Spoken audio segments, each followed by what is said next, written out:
Karibu kwenye Voice of Zanzibar. Sauti ya maarifa. Sauti ya mabadiliko.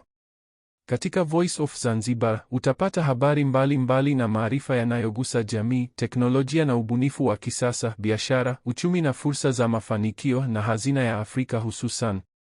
Kama wewe ni kijana mwenye ndoto kubwa, kama unatamani kuona Afrika inapaa juu na kama unapenda kujifunza kitu kipya kila siku, basi hii ndiyo sehemu yako.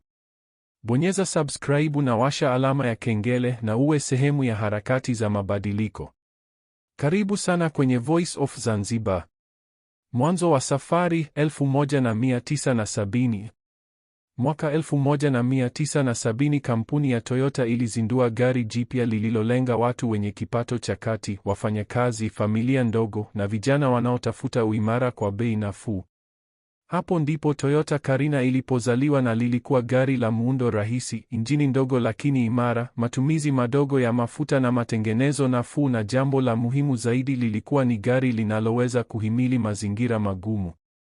Kuenea duniani na Afrika.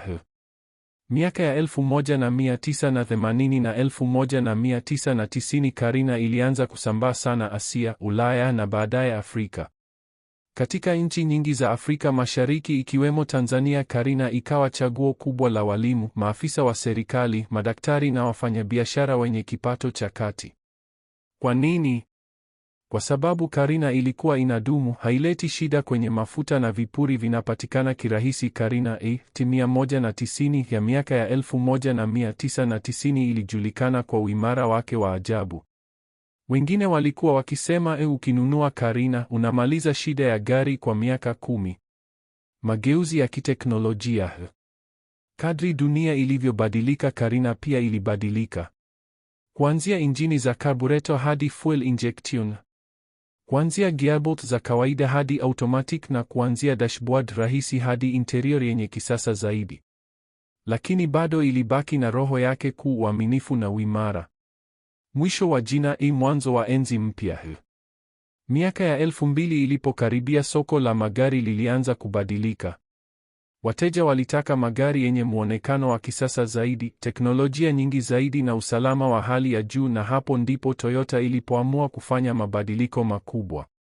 Toyota Carina ilisimamishwa rasmi uzalishaji wake mwanzoni mwa miaka ya 2000, lakini haikutoweka. Iliridhiwa na mifano mipya kama Toyota Avensis barani Ulaya na baadaye Toyota Allion katika masoko ya Asia.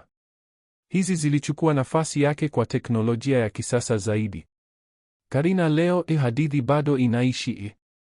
Ingawa uzalishaji wake ulisimama, lakini barabarani Afrika Carina bado zipo. Bado utaona Carina ya miaka ya 1995 na ikiwa bado inatembea kwa utulivu kama jana. Funzo la mapinduzi ya Carina. Mapinduzi ya Toyota Carina yanatufundisha nini? Urahisi unaweza kuwa nguvu kubwa, ubora hushinda muda, soko hubadilika, lazima ubadilike nalo, na bidhaa bora huacha urithi hata baada ya kuondoka. Toyota Carina haikuwa gari ya anasa, haikuwa gari ya show off, ilikuwa gari ya watu wa kawaida. Lakini kwa uimara wake ikawa sehemu ya historia ya barabara za Afrika. Asante sana kwa kuangalia Voice of Zanzibar. Kama umejifunza kitu kipya leo, kama umehamasika na kama umeona dhamani ya maarifa haya, basi usiishie hapa.